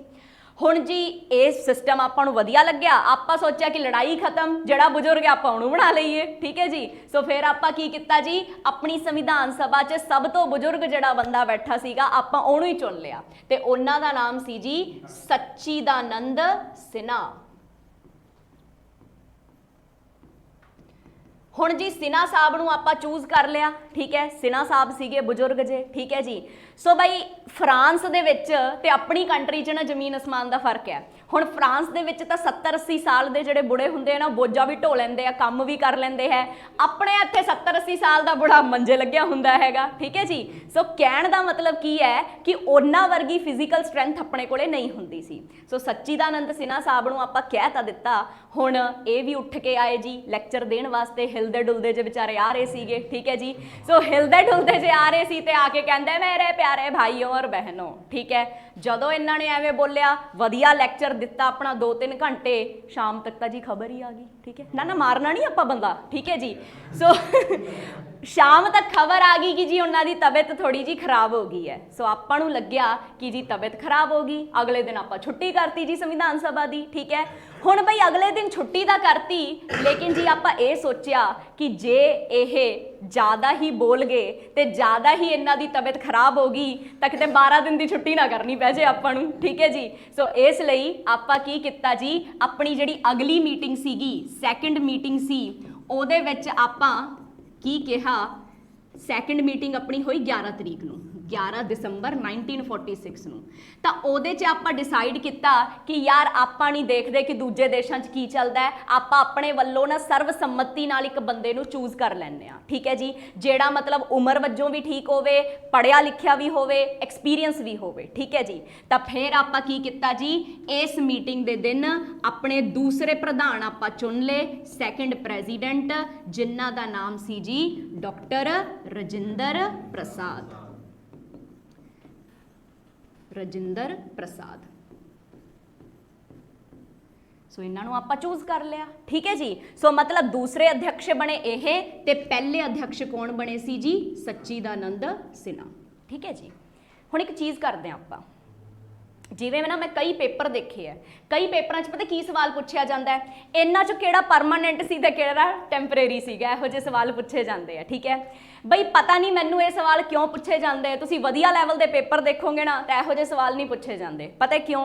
क्योंकि जी जदों इन्हां ने नियुक्ति कीती सी तां की इन्हां दे दिमाग 'च ये गल सीगी कि इहनूं आपां टैंपरेरी बना लैंदे आ ते अगले वाले नूं आपां परमानेंट बना लैंदे आ? नहीं जी, इन्हां दे दिमाग 'च तां सीगा कि यार आपां अपना सब तो वड्डा बजुर्ग जिहड़ा हैगा वो बनाना है, हुण नहीं चलिया तो फिर की करिए, बदलना पै गया था, ठीक है। सो कई बारी ना सवाल आ जाता है कि इन्हां चों टैंपरेरी किहड़ा है, तो जिहड़ा सिर्फ 2 दिनों वास्ते रहा उही तुहाडा टैंपरेरी, ते जिहड़ा जदों तक अपनी पार्लीमेंट नहीं बन जाती उदों तक रहूगा वो होगा अपना परमानेंट, ठीक है जी। सो ये हो गए जी अपने टैंपरेरी अध्यक्ष, ते ये हो गए जी अपने परमानेंट अध्यक्ष पक्के वाले, ठीक है जी। सो जी डॉक्टर राजिंदर प्रसाद नूं आपां 1946 च इलैक्ट कर लिया ना, हुण इस तो बाद उदों तक रहणगे जदों तक अपनी संविधान सभा जीऊगी, ठीक है जी। हुण संविधान सभा कदों तक रहूगी, इनू थोड़ा थल्ले लैके जाइए आपां, लो जी। सो जिहड़ी अपनी संविधान सभा है, वधिया कंसैप्ट है, ध्यान नाल समझियो। अपनी जिहड़ी संविधान सभा है ये बन गई जी 1946 दे विच, ठीक है। ये उदों तक रहूगी जदों तक अपने भारत दे विच पहले इलैक्शन नहीं हो जाते, क्योंकि जिहड़े पिछले इलैक्शन सी ना बेटा वो तो आज़ाद भारत च होए नहीं, वो तो ब्रिटिश इंडिया च होए सी, तां उन्हां नूं आपां हमेशा टैंपरेरी इलैक्शन लैके चलांगे। अपने जिहड़े पहले इलैक्शन होणगे ना वो होणगे 1951 दे विच, ठीक है। फस्ट जनरल इलैक्शन होणगे अपने, फस्ट जनरल इलैक्शन, ठीक है। ते फस्ट जनरल इलैक्शन बहुत लंबे चौड़े चले, पता क्यों? क्योंकि पूरी दुनिया कहती सी कि जी जवाहर लाल नेहरू साहब जो करना चाहते हैं ना कि बई जी यूनीवर्सल अडल्ट फ्रेंचाइज, जिसका मतलब होंदा है कि 18 साल तो उपर आपां नूं वोट देने का अधिकार है, ते आपां डेमोक्रेसी इसे चीज़ नूं कहने आ कि आपां अपना बंदा जिहड़ा हैगा चूज करके जिहड़ा हैगा पार्टी दे विच बिठाने, लोक सभा दे विच या विधान सभा च तुसीं इलैक्शन करके बिठाने हो ना अपने बंदे नूं चूज करके वोट करके, ठीक है। इहनूं आपां कहने डेमोक्रेसी यानी कि लोकतंत्र। पूरी दुनिया कहन लग गई कि जी बहुत ही फ्लॉप आइडिया है, एड्डी वड्डी आबादी वाले देश दे विच तुसीं पहली बार तां सरकार बनाउण जा रहे हो ते पहली बार ही तुसीं आ यूनीवर्सल अडल्ट फ्रेंचाइज डेमोक्रेसी कायम करोगे, नहीं हुंदा जी तुहाडे तो, ठीक है। नेहरू ने क्या करके तो मैं दिखाऊंगा जो मर्जी हो जाए, बल्ले 9 महीने लग गए इलैक्शन होने दे विच, ठीक है जी, ठीक है 9 महीने लग गया, एडा लंबा चौड़ा टाइम लग गया, लेकिन आपां सक्सैस हासिल की इस प्रोसैस च, ठीक है जी। तो जिहड़े पहले इलैक्शन होए ना बेटा अपने देश च, उन्हें जी डेमोक्रेसी कायम करके दिखा दी अपने देश च, जो कि इन्नी वड्डी आबादी के देश च होना पॉसीबल ही नहीं सीगा, ठीक है। सो इसे लई पहले इलैक्शन के जो रिजल्ट निकले तो उस टाइम तक 1952 आ चुकिया सीगा, तो अपनी जिहड़ी पार्लीमेंट है वो बनेगी 1952 दे विच। सो पार्लीमेंट बनेगी 1952 दे विच, ठीक है। सो इस समय तक डॉक्टर राजिंदर प्रसाद जिहड़े सीगे ना वो अपने संविधान सभा के अध्यक्ष रहणगे जदों तक अपनी संविधान सभा रहूगी। जदों पार्लीमेंट बन गई, जदों लोक सभा बन गई, राज्य सभा बन गई, बस फिर उन्हों का रोल खत्म, वो बन गए सी अपने पहले राष्ट्रपति, ठीक है जी। पहला वो सिर्फ संविधान सभा के अध्यक्ष सी, बाद च 1952 च वो की बन गए जी, पहले राष्ट्रपति बन गए, ठीक है जी। सो अगर थानू बाय चांस पेपर च कोई ये सवाल पूछे ना, कई बार घुमा फिरा के पूछ लेंदे है कि जदों तक अपनी पार्लीमेंट नहीं बनी सी तो अपने देश च पार्लीमेंट वांगू काम किने किता सी, तो आंसर इज संविधान सभा, क्योंकि कॉन्स्टिट्यूएंट असैंबली ही सारा कुछ संभाल रही है जी। इन्ना समयां दे विच भारत की आज़ादी भी होगी, संविधान भी लागू हो गया, अपनी सुप्रीम कोर्ट ने भी काम करना शुरू कर दिता, बहुत सारे काम जिहड़े है इन्ना सालां दे विच हो गए सी, तां सारिआं नूं हैंडल कौन कर रहा सी? अपनी कॉन्स्टिट्यूएंट असैंबली, ठीक है जी। सो संविधान सभा जिहड़ी हैगी है, कॉन्स्टिट्यूएंट असैंबली जिहड़ी है ओह अपनी पार्लीमेंट वर्गी चीज़ है। सो जदों तक पार्लीमेंट नहीं आई ना, इहने ही पार्लीमेंट का रोल अदा कीता सी। इत्थों तक समझ आया, क्लीयर होया, नोट कर लो इनू, थल्ले करो, ओके।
ठीक है जी, नोट किया सारिਆਂ ने, ठीक है। सो हुण तक काफ़ी अच्छे अच्छे सवाल आप हल कर चुके हैं। सो हुण चलते हैं आप कि अपने जिहड़े हाँ अगले ਕੰਮ ਦੇ ਉੱਤੇ कि ਜਦੋਂ संविधान सभा ਨੂੰ अध्यक्ष मिल गया तो हुण हौली हौली की होना है, काम होना है, ठीक है जी। सो जी अपने संविधान के जिहड़े अध्यक्ष सीगे उन्होंने की किया, अलग अलग तरीके के काम वंड दिते ते इन्हां चों सब तो मेन काम की है संविधान की रचना, ठीक है जी। सो यानी कि आपां की करना है, अपना जिहड़ा कॉन्स्टिट्यूशन है उहनूं की करना है, आपां ड्राफ्ट करना है, यानी कि इहनूं लिखना है। तो ये काम सौंपिया गया जी डॉक्टर BR अंबेडकर नूं, ठीक है जी। सो संविधान की रचना का काम, जिहड़ा संविधान की रचना हैगी है उहदा काम जिहड़ा है किहनूं सौंपिया गया जी, डॉक्टर BR अंबेडकर जी नूं, भीमराव अंबेडकर, ठीक है। सो संविधान की रचना इन्होंने करनी है, क्यों जी, क्योंकि लॉ की नॉलेज बहुत है जी, बहुत वड्डी नॉलेज लॉ की इन्होंने इकट्ठी की हुई है। जब आप हिस्टरी पढ़ांगे ना, तो एक चीज़ पढ़ाऊँगी कि 3 गोल मेज सभा हुई सी, यानी कि कॉन्फ्रेंसिस हुई सी, जिन्होंने आप राउंड टेबल कॉन्फ्रेंस कहने आ। उन्होंने तिन्ने सभावां दे विच कदे INC नहीं गई जी, कदे मुस्लिम लीग नहीं गई, कदे कोई नहीं गया, कदे कोई नहीं, कदे गांधी साहब दे नखरे नहीं लोट आंदे सी, वो नहीं गए सीगे, ठीक है जी। तो जी इन्हां सारियां मतलब सभावां जिहड़ियां भी होईयां सी, कोई जावे ना जावे अंबेडकर साहब ने जरूर जाना है, ठीक है। तिन्ने सभावां इन्होंने अटेंड कीतियां सी, 3 होईयां सी लंडन च, इन्होंने जाना ही जाना सीगा, ठीक है। तो मतलब इन्हों कानून की नॉलेज बहुत ज़्यादा सी, ठीक है जी। होर भी गल हैगी है जी कि ये दलित समुदाय के ना हैड सीगे, ते उन्हां जमानिਆਂ ਦੇ ਵਿੱਚ अपने देश 'ਚ ना दलित नूं लैके बड़े मतलब बुरे विचार हुंदे सी, छूत अछूत बहुत करते हुंदे सीगे आपां। ਤਾਂ जी ਜਦੋਂ दलितां ਦੇ ਉੱਤੇ ਗੱਲ ਉੱਠੀ ਸੀ ना, तो महात्मा गांधी जी ने इन्हां नूं किहा सीगा, वचन दिता सीगा कि अगर तुहाडे समुदाय के खिलाफ कुछ भी गलत हुंदा है तो मैं रिजर्वेशन करवाऊंगा, मैं तुहाडीआं सीटां रिजर्व कराऊंगा, ठीक है जी। सो उस वादे नूं निभांदे होए महात्मा गांधी जी ने सोचिया कि जी आपां अंबेडकर साहब नूं संविधान की रचना करन दा मौका दिंदे आ, ठीक है जी। सो एक दलित ने जो कि अपने संविधान की रचना कर दिती, वो अधिकार जो औरतां नूं ते दलितां नूं किसी ने भी नहीं दिते, वड्डे वड्डे राजे महाराजा ने नहीं दिते ना, वो आपां नूं अंबेडकर साहब ने लिख के दे दिते सीगे, ठीक है जी। सो रचना करन दा अगर सवाल आया तो तुसीं आंसर करना है जी डॉक्टर BR अंबेडकर, ठीक है। यानी कि यह कौन बन गए जी, अपने मेकर ऑफ कॉन्स्टिट्यूशन बन गए। मेकर दे नाल नाल एक होर चीज़ इन्हां नूं कही जा सकती है, इन्हां नूं कहा जा सकता है चीफ आर्कीटैक्ट। तो यह आर्कीटैक्ट भी बने अपने संविधान दे, ठीक है, अपने संविधान के रचेता उन्हां दे चीफ आर्कीटैक्ट ये बन गए, ठीक है जी। या फिर इन्हां नूं कहा जाता है, बहुत धमाकेदार क्वेश्चन है, इन्हां नूं कहा जाता है मॉडर्न मनु, ठीक है, बहुत वधिया सवाल है। क्यों जी, क्योंकि एक ओह जमाना सी जदों अपनी दुनिया च वैदिक काल चलदा सीगा, ते वैदिक सोसाइटी वेले जदों ऋग्वेद यजुर्वेद आ सारे वेद लिखे गए सीगे ना, तो उस वेले अपने एक ना महाराज हुंदे सीगे जिन्हां दा नाम सीगा जी महाराज मनु। ते महाराज मनु ने अपनी मनु स्मृति लिख दिती सीगी, यानी कि जिहड़ी आ मनु स्मृति सी, ये बेटा अपनी इंडिया दी पहली कानून की किताब यानी कि लॉ बुक तुसीं इहनूं कह सकते हो, ठीक है जी। सो आ जिहड़ी मनु स्मृति सी, ये फस्ट लॉ बुक सीगी अपने इंडिया की, लेकिन इस लॉ बुक दे विच बहुत सारे नियम कानून लिखण दे नाल नाल जातिवाद सिस्टम आ गया सी। वो वर्ण सिस्टम पढ़े होने ना तुसीं बचपन च, ब्राह्मण क्षत्रिय वैश्य ते शूद्र, वो सारे इस मनु स्मृति दे विच ही लिखे सी। मतलब सारे आ जात पात की जिहड़ी फसाद की जड़ क्रिएट हुई है ना, वो इत्थों ही क्रिएट हुई है, ठीक है जी। सो जी पहली लॉ की किताब सीगी तां इन्हां ने लिखी सी जाति सिस्टम, जिहदे विच दलितां नूं सब तो नीचा जात कहा जांदा सीगा, ते उन्हां दे उत्ते हुंदे सी अत्याचार। कई सालों तो, कई हज़ारां सालों तो यही चल रहा सीगा। तां जदों BR अंबेडकर साहब ने संविधान लिखण दी ठानी ना कि मतलब अपने कानून की किताब लिखनी है, लॉ की किताब लिखनी है, तां इन्हां ने सब तो पहला मनु स्मृति नूं ही जला के रख दिता कि जे औरतां नूं ते दलितां नूं कोई अधिकार ही नहीं देना हैगा तां इहो जी डेमोक्रेसी का फायदा भी की है। सो इन्हां ने आपां नूं सारे वो अधिकार दिते जिहड़े कि किसी राजे महाराजे के द्वारा भी नहीं दिते गए। सो इसलिए इनू अज दे जमाने का मनु भी कहा जाता है। एक वो मनु सी जिन्हें मनु स्मृति लिखी, एक अज दे जमाने के मनु हैगे है जिन्हां ने अपने संविधान की रचना की। ठीक है जी, समझ में आया नाउ। सो ये तो सारे हो गए जी इन्हां दे सवाल, ठीक है। लेकिन हुण एक होर सवाल, वो वधिया सवाल रहूगा, उहदे बारे आपां गल करदे हां। ਹੁਣ जी ठीक है, इन्हां ने संविधान की रचना तो की, जदों भी सवाल आया कि who is the maker of constitution, तुसीं इन्हां दा ही नाम लिखना है, लेकिन असलीयत इन्हां ने तो सिर्फ संविधान दस्सिया सीगा कि की लिखना है, लिखण वाले तो कोई होर ही सीगे, क्योंकि जी कानून की इन्नी नॉलेज इन्हां ने पोथियां कट्ठियां कर रखियां सी, पढ़ लिख के इन्हां दी लिखाई बहुत खराब हो गई सी।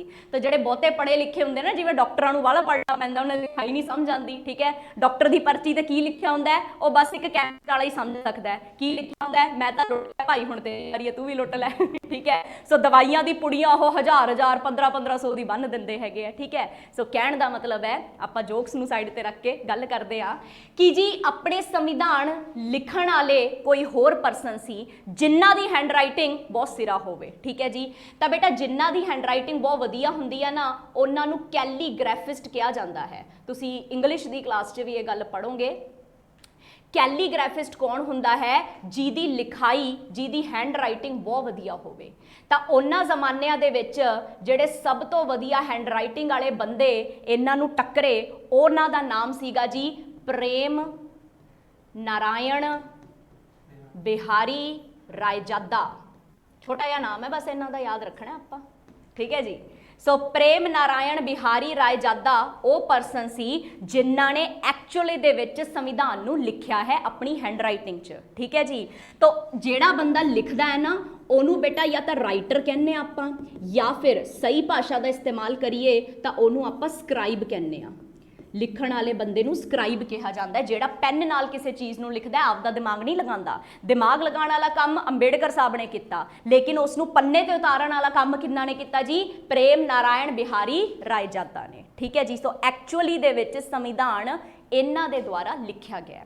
सो जे प्रश्न आवेगा कि रचना किने की है, ऑब्वियसली जी डॉक्टर BR अंबेडकर ने की है। लेकिन जे सवाल आया कि लिखिया किने है, सिर्फ राइटिंग दे उत्ते, स्क्राइब कौन सीगा, तां जी प्रेम नारायण बिहारी रायजादा, ठीक है जी। सो जी होया ये कि रायजादा साहब नूं पुछया गया कि संविधान लिखना है जी, तो लंबा चौड़ा संविधान हैगा अपने देश का, 80,000 के करीब शब्द हैगे ने संविधान च। एडा वड्डा संविधान जी तुसी लिखना है कि तुसी लिख दोगे, तुहाडी लिखाई बहुत सोहनी हैगी है। ये कहंदे जी जरूर लिखांगे। फिर अंबेडकर साहब ने पूछा जी तुसी किन्ने क पैसे लओगे इहदे, ठीक है।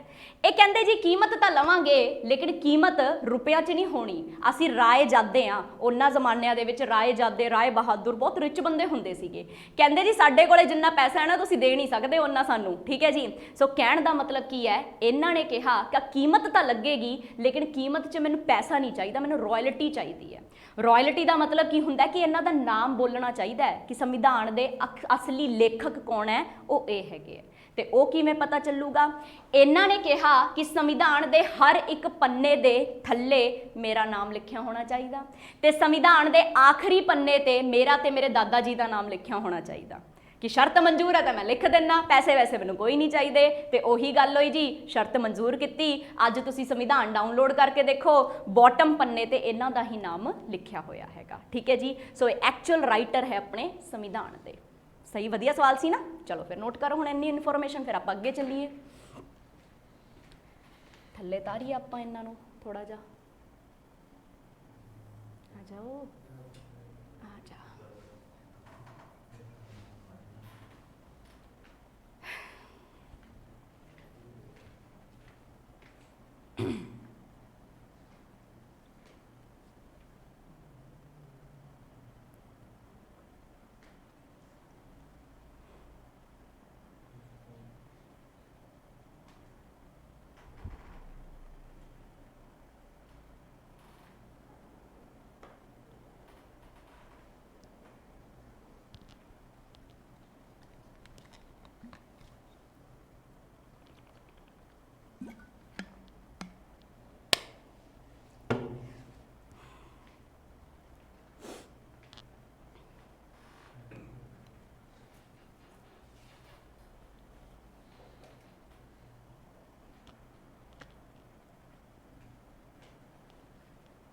तो बच्चे तुहाडे पेपर च करंट अफेयर भी आता है, पता है ना? हाँ, करंट अफेयर की वीडियो रोज़ अपलोड होंदी है, ठीक है। कपिल इंस्टीट्यूट का चैनल खोलो, देखो, डेली वीडियोज़ देखो, ठीक है। तो ਤੇ ਇਹ ਨਾ ਸਮਝਿਓ ਕਿ ਵੀ ਜੀ ਜੇ ਆਪਾਂ ਪੰਜਾਬ ਦਾ ਪੇਪਰ ਦੇ ਰਹੇ ਹਾਂ ਤਾਂ ਸਿਰਫ ਪੰਜਾਬ ਦੇ ਹੀ ਕਰੰਟ ਅਫੇਅਰ ਆਉਂਦੇ, ਕਰੰਟ ਅਫੇਅਰ ਸਾਰੇ ਹੀ ਆਉਂਦੇ ਹੈ, ਨੈਸ਼ਨਲ ਇੰਟਰਨੈਸ਼ਨਲ ਸਾਰੇ ਲੈਵਲ ਦੇ, ਠੀਕ ਹੈ ਜੀ। ਸੋ ਕਰੰਟ ਅਫੇਅਰ ਤੇ ਥੋੜਾ ਬਚ ਕੇ ਜੀ, ਠੀਕ ਹੈ। ਸੋ ਜਿੰਨੇ ਸਵਾਲ ਡੇਲੀ ਕਰਾਏ ਜਾਂਦੇ ਹੈਗੇ ਨਾ ਉਹਨੂੰ ਚੰਗੀ ਤਰ੍ਹਾਂ ਕਰ ਲਿਆ ਕਰੋ, ਠੀਕ ਹੈ। ਫ੍ਰੀ 'ਚ ਹੈਗੇ ਨੇ ਕਪਿਲ ਇੰਸਟੀਚਿਊਟ ਦੇ, ਬਸ ਚੈਨਲ ਤੇ ਜਾਓ ਤੁਸੀਂ, ਨਾਲ ਦੀ ਨਾਲ ਤੁਹਾਨੂੰ ਰੋਜ਼ ਹੀ ਆਪਣੇ ਕਰੰਟ ਅਫੇਅਰ ਦੀਆਂ ਵੀਡੀਓਜ਼ ਮਿਲ ਜਾਣਗੀਆਂ, ਠੀਕ ਹੈ ਜੀ। ਚਲੋ ਲਿਖ ਲਿਆ ਇੱਥੋਂ ਤੱਕ ਸਾਰਿਆਂ ਨੇ? ਫਿਰ ਆਪਾਂ ਅੱਗੇ ਚੱਲਦੇ ਹਾਂ। ਸੋ ਅਗਲਾ ਪੁਆਇੰਟ ਕੀ ਹੈ? लो जी बई देखते देखते देखते देखते समा आ ही गया, आज़ादी भी मिल गई तो संविधान की रचना भी हो गई, ठीक है जी। सो करीब करीब अपना जिहड़ा कॉन्स्टिट्यूशन है ना उहनूं लिखण दे विच 2 साल 11 महीने अते 18 दिन लग गए, शाबाश, ठीक है जी। मतलब एप्रॉक्सीमेटली मैं कह सकती हाँ 3 साल लग गए, ठीक है जी। सो वैसे तो थोड़ा एग्जैक्ट ही पूछा जाता है, तो एप्रॉक्सीमेटली जोड़े है 3 साल लग गए अपने संविधान को लिखण दे विच, ठीक है जी। तो हुण बारी आती है कि संविधान लिख तो दिता लेकिन लोगों तो अप्रूवल भी तो चाहिए हैगा ना। सो कहण दा मतलब की है बेटा कि एक बंदे ने संविधान लिख दिता तो उहदा आपां ये मतलब नहीं कड्डांगे कि सारी संविधान सभा ने उही एक्सैप्ट कर लेना है। संविधान सभा दे अगे रीडिंग की जाऊगी जी, जदों रीडिंग अप्रूवल हो जूगी ना फिर ही जाके अपना संविधान लागू आपां कर सकते हैं, ठीक है जी। तो जी अंबेडकर साहब ने जिहड़ा संविधान लिखिया उस संविधान की रीडिंग्स होईयां, पढ़िया, सारिਆਂ सामने सुनाया, तो करीब करीब अपने जिहड़े बैठे सीगे वो कहंदे जी कि जी सानू ना आ गल्लां पसंद नहीं आईयां, इहनूं चेंज किया जाए। तो आ चेंज करन दे चक्कर च 7000 तो ज़्यादा ਇਹੋ ਜਿਹੇ शोध ਆਪਾਂ ਨੂੰ दस दिते गए कि संविधान च कर दो, लेकिन अंबेडकर साहब ने किते किन्ने 2400 के नेड़े तेड़े, इस तो ज़्यादा तो किते भी नहीं, ठीक है जी। सो कहने का मतलब की है कि जदों सारे मैंबरां दे साइन हो गए ना इस संविधान के उत्ते, सारे मैंबर जिन्ने भी उस दिन प्रेजेंट सीगे, आपां ना बेटा हमेशा प्रेजेंट का ही क्राइटेरिया लैके चलते हैं, चाहे तुसीं संविधान सभा की गल कर लो चाहे अपने पार्लीमेंट की। जिहड़ा बंदा प्रेजेंट है ना उस दिन उसे तो आपां बिल ते साइन कराने हुंदे आ, ठीक है। एवें नहीं कि जिहड़ा एबसेंट उहदे घर जा के उन्होंने मिन्नतां करांगे कि भाई यार साइन करके दे असीं पास कराना है, ठीक है, एवें नहीं हुंदा। जिहड़ा प्रेजेंट है उसे दा जिहड़ा है मता लिया जाता हैगा, ठीक है। सो जी जिन्ने भी उत्थे उस दिन प्रेजेंट सीगे मैंबर, उन्हां मैंबरस ने की कर दिता जी, इस संविधान सभा नूं हरी झंडी दिखाती, मंजूरी दे दिती।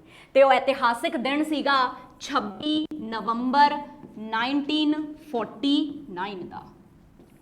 सो इस दिन एक्चुअली दे विच अपने संविधान नूं अपने देश दे विच अडॉप्ट कर लिया गया सीगा, क्योंकि सारियां दे साइन हो गए ना, तो डिकलेयर कर दिता गया सीगा कि ये साडा संविधान भारतीय संविधान बन चुकिया है, ठीक है जी। सो मतलब ये जिहड़ी डेट है ना इहनूं तुसीं याद रखना है एडॉप्ट एंड इनैक्ट वास्ते। जे यह सवाल आता है कि कदों एडॉप्ट किया गया सीगा, कदों आपां मंजूरी दे दित्ती सी, तो आंसर आऊगा जी 26 नवंबर 1949, ठीक है। तो इस दिन आपां की मनाने अपने देश च संविधान दिवस यानी कि कॉन्स्टिट्यूशन डे। हर 26 नवंबर नूं आपां कॉन्स्टिट्यूशन डे सैलीब्रेट करते हैं, क्योंकि इसे दिन सारे मैंबरां ने साइन किए तो संविधान अपने देश का संविधान बन गया, ठीक है। उस तो पहला तो बस एक किताब सीगी जिस दे विच कुछ रूल्स एंड रेगूलेशन लिखे सीगे, जिस दिन आ साइन हो गया उस दिन तो अज तक आपां इहनूं भारतीय संविधान कहने आ, ठीक है जी। हुण अगली कहानी जी, संविधान आपां एडॉप्ट तो कर लिया लेकिन इहनूं लागू करन वास्ते आपां थोड़ा जिहा सबर किया, वेट किया, ठीक है। सो जी एक दिन सीगा 26 जनवरी 1950, आपां वेट किया कि यार 26 जनवरी आने वाली है, आपां 26 जनवरी नूं ही अपना संविधान लागू करांगे, ठीक है जी। तो ये दिन आपां की किया, अपने संविधान नूं लागू किया। तो लागू नूं तुसीं कहंदे हो वैल इफैक्टिव फ्रॉम, यानी कि जदों तो यह अपने देश दे विच कायम होना शुरू हो गया, ठीक है। तो अपने देश दे विच संविधान 26 जनवरी 1950 नूं लागू होया, जिस दिन आपां की मनाने आ जी गणतंत्र दिवस यानी कि रिपब्लिक डे आपां सैलीब्रेट करते हैं, ठीक है जी। इसे ਲਈ बेटा गणतंत्र दिवस के करके ही, गणतंत्र के करके ही अपने इंडिया का जिहड़ा पूरा नाम है ना वो इंडिया नहीं है जी, द रिपब्लिक ऑफ इंडिया है, भारतीय गणराज्य। पासपोर्ट बने हुए है, पासपोर्ट ते देखा करो लिखा होंदा भारतीय गणराज्य, ठीक है जी। सो मतलब जिस दिन अपना संविधान लागू होया है ना उस दिन की डेट अलग याद रखनी है, तो जिस दिन आपां इहनूं अडॉप्ट कर लिया सी ओदी डेट अलग याद रखनी है, ठीक है जी। ਹੁਣ ਸਵਾਲ ਆਂਦਾ ਦਿਮਾਗ 'ਚ, ਕਿਉਂ ਬਈ ਜਦੋਂ ਸਾਰਾ ਕੁਝ ਬਣ ਬੁਣ ਕੇ ਤਿਆਰ ਸੀਗਾ ਤਾਂ ਆਪਾਂ ਕਿਉਂ ਸਬਰ ਕੀਤਾ ਬਈ? ਆਪਾਂ ਨੂੰ ਇੰਨਾ ਟਾਈਮ ਵੇਟ ਕਰਨ ਦੀ ਕਿਉਂ ਲੋੜ ਸੀ? ਕਿਉਂਕਿ ਹੁਣ ਆਪਣੇ ਸੰਵਿਧਾਨ ਸਭਾ ਦੇ ਜਿਹੜੇ ਮੈਂਬਰ ਸੀ ਨਾ, ਉਹ ਫਲੈਸ਼ਬੈਕ 'ਚ ਜਾਣਗੇ। ਜਿਵੇਂ ਫਿਲਮਾਂ 'ਚ ਹੁੰਦਾ ਨਾ 5 ਸਾਲ ਪਹਿਲਾਂ, ਠੀਕ ਹੈ, ਉਸ ਤਰੀਕੇ ਨਾਲ ਹੁਣ ਇਹਨਾਂ ਨੇ ਵੀ ਫਲੈਸ਼ਬੈਕ 'ਚ ਜਾਣਾ ਹੈ ਤੇ ਇੱਕ ਇਤਿਹਾਸਿਕ ਦਿਨ ਯਾਦ ਕਰਨਾ ਹੈ। ਕਿਹੜਾ ਦਿਨ? ਦੇਖੋ ਜੀ,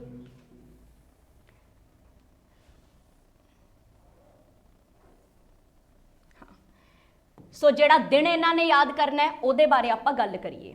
ਇੱਕ ਸਮਾਂ ਸੀਗਾ ਜਦੋਂ ਆਪਾਂ ਅੰਗਰੇਜ਼ਾਂ ਦੇ ਜ਼ਮਾਨੇ 'ਚ ਸੀਗੇ, ਤਾਂ 26 ਜਨਵਰੀ 1930 ਨੂੰ ਆਪਾਂ ਕੀ ਕਰ ਦਿੱਤਾ ਸੀ? ਆਪਣੇ ਆਪ ਨੂੰ ਸੁਤੰਤਰ ਘੋਸ਼ਿਤ ਕਰਤਾ ਸੀ, ਠੀਕ ਹੈ।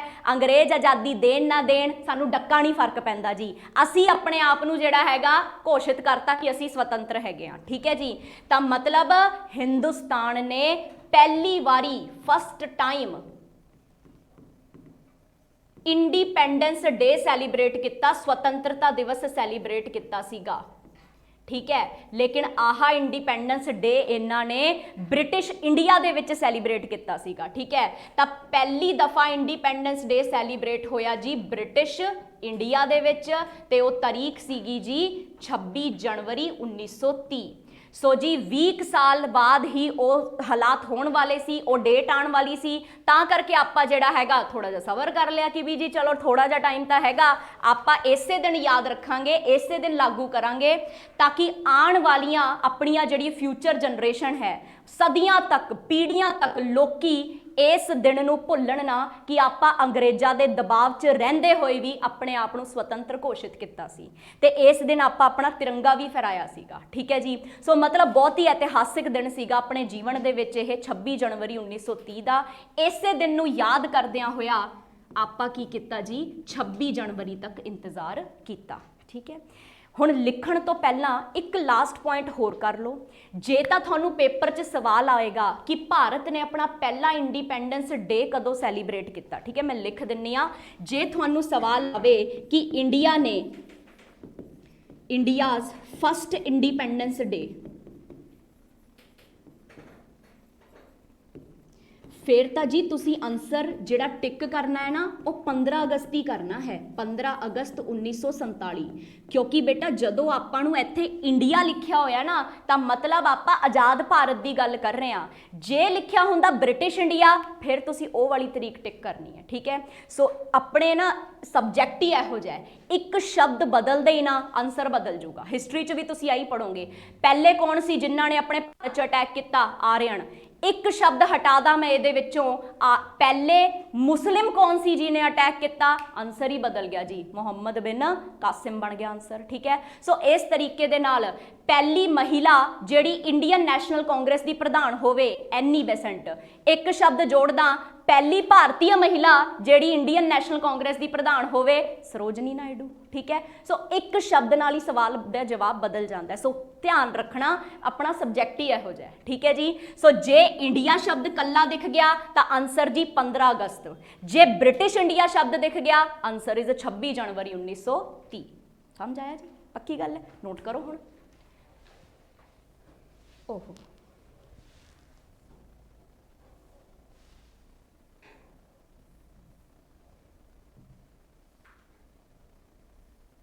ਆਲੋ ਜੀ।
ठीक है जी, समझ आया इत्थों तक की कहानी सी। सो अज की क्लास दे विच आपां डिस्कस किया कि किस तरीके नाल अपने संविधान की रचना हुई, किहड़े-किहड़े कानून बने सीगे, कैबीनेट मिशन प्लान तो लैके हुण तक दी 26 जनवरी 1950 तक की जिहड़ी कहानी है वो याद रखनी है। ठीक है जी। सो अगली क्लास दे विच आपां देखांगे कि अपने संविधान दे विच है की कुछ। ठीक है, पार्ट्स हैगे आ, आर्टिकल हैगे, शेड्यूल हैगे आ, सारिया की बलां हुंदियां ने, इन्हां सारियां नूं आपां डिस्कस करांगे ते ट्रिक राहीं आपां कुछ अपने आर्टिकल्स नूं लर्न करांगे। ठीक है जी। सो मिलते हैं फिर कल दी क्लास दे विच। Till then have a nice day, take care. हुण तुहाडी अगली क्लास मैथ इंग्लिश दी है।